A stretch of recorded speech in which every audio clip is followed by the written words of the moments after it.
రైతు అధ్యక్షుడు భాస్కర్ రెడ్డి గారిని వేదిక మీద రావాలని కోరుతున్నాము. గ్రామ మహిళా అధ్యక్షురాలు మహబూబ్ జాన్ గారు రావాల్సిందిగా కోరుతున్నాము.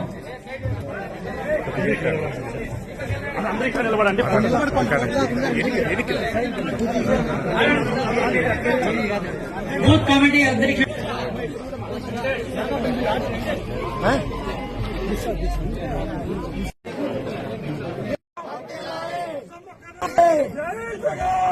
మీదికి రావాల్సిందిగా కోరుతున్నాం.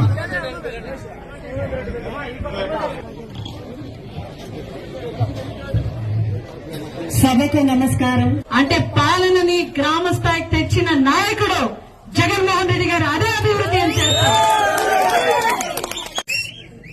జగన్మోహన్ రెడ్డి గారు మనందరి ప్రియతమ నేత, మహిళా పక్షపాతి, రైతుని రాజుగా చూడాలనే వ్యక్తి, అదేవిధంగా సంక్షేమ సామ్రాట్ జగన్మోహన్ రెడ్డి గారి ఆదేశం మేరకు బూత్ కమిటీని వేయాలని ఆయన సంకల్పం కాబట్టి గ్రామ స్థాయి నుంచి కూడా మనము బూత్ కమిటీని ఏర్పాటు చేస్తూ గ్రామ స్థాయి నుంచి కూడా పార్టీని స్ట్రాంగ్ గా ముందుకు తీసుకుని వెళ్లాలని జగన్మోహన్ రెడ్డి గారి సంకల్పము పూలేరులో ఈ రోజు పూర్తి స్థాయిలో నెరవేరిందని చెప్పడానికి గౌరవిస్తున్నాను. డైలీ పొద్దున కూడా కాఫీ విత్ లీడర్స్ అనే ప్రోగ్రామ్ చేసుకుంటూ వెళ్తున్నాను. అందరితో కలుస్తున్నాం, అందరితో మాట్లాడుతున్నాం. అక్క ఎట్లుందక్క ఈ కూటమి ప్రభుత్వం అని ఎవరైనా సాధారణ ఒక మహిళను అడిగితే ఆమె చెప్తుంది, మేడం జగన్మోహన్ రెడ్డి గారు ఎలా ఎక్కడున్నారు, చల్లగా ఉండాలమ్మా. ఆ రోజున ఏదో ఒక పథకంతో మమ్మల్ని ఆదుకున్నాడు. ఏదో ఒక పథకంతో ఇంట్లో ఒక అన్నగా, ఒక తండ్రిగా, ఒక తమ్ముడుగా మమ్మల్ని కాపాడినాడు. ఈ రోజు ఎవరు మేడం మమ్మల్ని కాపాడేవాళ్ళని నిజంగా ఒక ఈ రోజు 8 నెలలైంది. సూపర్ 6 హామీల గురించి ఎవరైనా ప్రశ్నిస్తే వాళ్ళపైన కేసులు బనాయిస్తున్నారు. కేసులు బనాయించి లోపల పెడుతున్నారు. రద్దమ్ము నాగిరెడ్డిపల్లిలో ఇలాగే సోషల్ మీడియా కేసు పెట్టి ఆయన 8 కేసు పెట్టి ఈ రోజు కూడా స్టేషన్ మారిస్తే స్టేషన్ జిల్లాలో అక్కడ పోలీస్ స్టేషన్ ఇక్కడ జైల్లో పెట్టుకుంటూనే వస్తున్నాడు. మన కదిరిలో కూడా ఒక చిన్న సంఘటన మీకు ఇది చెప్పాలి, ఎందుకంటే ప్రతి ఒక్కరు నాడిలో జగనన్న ఎలా ఉన్నాడని చెప్తున్నాను. ఒక అమర్నాథ్ రెడ్డి అనే పిల్లోడు ఏదో సోషల్ మీడియాలో పెట్టాడని ఆయన అరెస్ట్ చేశారు. ఆయన అరెస్ట్ చేసుకుని తీసుకుపోయినారు కదిరిలో. మళ్ళా ఒక 10 నిమిషాల్లో సోషల్ మీడియా గ్రూప్ లో ఒక మెసేజ్ వచ్చింది, సరేనప్పా నేను సాకే అమర్నాథ్, నేను ఇప్పుడు అమర్నాథ్ రెడ్డిని అయితే మీరు కేసు పెట్టేసి తీసుకొని పోయినారు లోపల. సరే బాగుంది, అయితే ఈ రోజు నేను సాకే అమర్నాథ్ అడుగుతున్నాను, మళ్ళా సూపర్ 6 హామీ ఎప్పుడు అమలు చేస్తారు చెప్పండి అన్నాడు. ఇది జగన్మోహన్ రెడ్డి గారి సైనికులతోనే ధైర్యమని చెప్తున్నాను. ఈ రోజు ఇక్కడ కొద్దిగా నా అన్నతమ్ములందరూ కూడా చెప్తున్నారు, మేము అట్లా ఊరేగింపులు వస్తుంటే టీడీపీ నాయకులందరూ కూడా ఇక్కడ బెదిరించినారంట. ఎవరైనా వైఎస్ఆర్సీపీ కార్యక్రమానికి పోతే ఇంకా సూపర్ 6 హామీలు ఎప్పుడు అమలు చేస్తారో అప్పుడు వీళ్ళకి ఇవ్వరంట, వీళ్ళు ఇవ్వరంట, కట్ చేసేస్తారంట. వీళ్ళు చేశారంట. అప్ప మీరు ఇచ్చేది ఏడుందని మేము చూసినాము, ఇట్లే సుల్లి వల్లి కబర్లు చెప్పుకుంటూ ఇంకా 5 ఏళ్లు కథేస్తారు మీరు, మేము జగనన్న వైపే నిలబడతాం.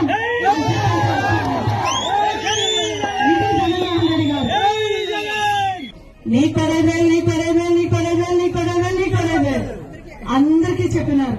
ఎవరికైనా వచ్చిన పరిస్థితి ఉందా? లేదు. జగన్మోహన్ రెడ్డి గారు ఆ రోజు 15,000 ఎందుకు ప్రవేశపెట్టినారంటే చైల్డ్ మ్యారేజెస్ తగ్గించాలి, చైల్డ్ లేబర్ తగ్గించాలి, నిజంగా ఎవరైనా అర్హులు ఉన్న వాళ్ళ పిల్లలకు శిక్షణ అనేది నిలబోతుందా అని ఆయన మనసులో ఆ ఒక్క దృఢమైన సంకల్పంతో ఆయన అమ్మఒడిని ప్రవేశపెట్టినారు. రోజు గవర్నమెంట్ స్కూల్స్ లో చూస్తే అంటే మేం చెప్పేది వేరే, పవన్ కళ్యాణ్ గారు స్వయంగా ఒప్పుకున్నాడు ఇది గవర్నమెంట్ స్కూల్లో ప్రైవేట్ స్కూల్లో అని అన్నాడు మొన్న 1 నెల కిందట. అంటే జగన్మోహన్ రెడ్డి గారు ఒప్పుకున్నట్లే కదా, ఒప్పుకున్నట్లేనా? అది ఇంకా ఆరోగ్య పరిస్థితి చూస్తే విద్యానికి వైద్యానికి మహాపీఠం వేసిన జగన్మోహన్ రెడ్డి గారు ఎక్కడ, కూటమి ప్రభుత్వం ఇంకొక వైపు ఎక్కడ. ఆ రోజు జగన్మోహన్ రెడ్డి గారి ప్రభుత్వంలో చిన్న చిన్న జబ్బులు కూడా చూపించుకోవాలంటే ఒక ఫ్యామిలీ డాక్టర్ ఉండేవాళ్ళు. అవునమ్మా, డాక్టర్ అనేవాళ్ళు ఇంటికాడ వచ్చేవాళ్ళు కదా.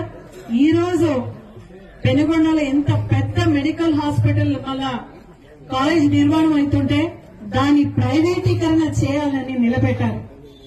ఈ మాట ఎందుకు అంటున్నానంటే, ఆ ఒక మెడికల్ కాలేజ్ ఇక్కడికి వచ్చినా, ఆ ఒక మెడికల్ హాస్పిటల్ ఇక్కడికి వచ్చినా కూడా ఎక్కడన్నా ఒక యాక్సిడెంట్ జరిగినా కూడా ఇప్పటికీ తీసుకుని పోయి బెంగళూరుకు తీసుకుని వెళ్తుంటారు. మధ్యరావులో ఎంతమంది చనిపోయినారు. అదే ఆ హైటెక్ హాస్పిటల్ మనకు ఉంది అంటే ఎంతమందికి ఇక్కడే కూడా మనము ట్రీట్మెంట్ చేసేవాళ్ళం. ఆరోగ్యశ్రీ అయితే నీరుగాలు చేశారు. ఇంకా ప్రతి ఊర్లో కూడా వైఎస్ఆర్ క్లినిక్ పెట్టాలని జగన్మోహన్ రెడ్డి గారు సంకల్పిస్తే ఈ రోజు నిజంగా ఆ స్థితి కనబడతలేదు. ఆ రోజు ఎక్కడైనా కనబడతా ఉందా మీకు? ఎక్కడ కూడా కనబడతలేదు. అంటే వైద్య రంగానికి, విద్యా రంగానికి కూడా నిర్వీర్యమయ్యే పరిస్థితి ఈ రోజు మనం చూస్తాం. ప్రజల మనసుని ప్రేమతో, అభిమానంతో గెలవండి.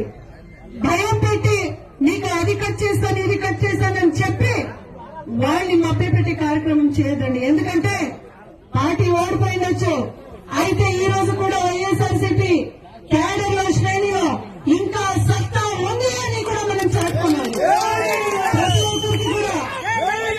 ప్రతి ఒక్కరికి కూడా ఈ తరఫున పోలీస్ స్టేషన్ అయితే ఏమి, ఎంఆర్ ఆఫీస్ అయితే ఏమి, ఎంపీడీ ఆఫీస్ అయితే ఏమి ఇప్పటికి కూడా చేస్తున్నాం. నీకు ఎక్కడ కూడా అన్యాయం జరిగింది అని చెప్పినా అక్కడ ఖచ్చితంగా నేను వచ్చి నీ తరఫున పోరాటం చేస్తాననే దాంట్లో సహజంగా తెలుసుకుంటున్నాను. ఈ పెనుగొండలో ఇన్ఛార్జ్ గా వచ్చినాను. ఆ రోజు రూలింగ్ పార్టీలో ఓడిపోయినాం. మళ్ళా ఈ పెనుగొండ కోట పైన జెండా ఎగరేసే వరకు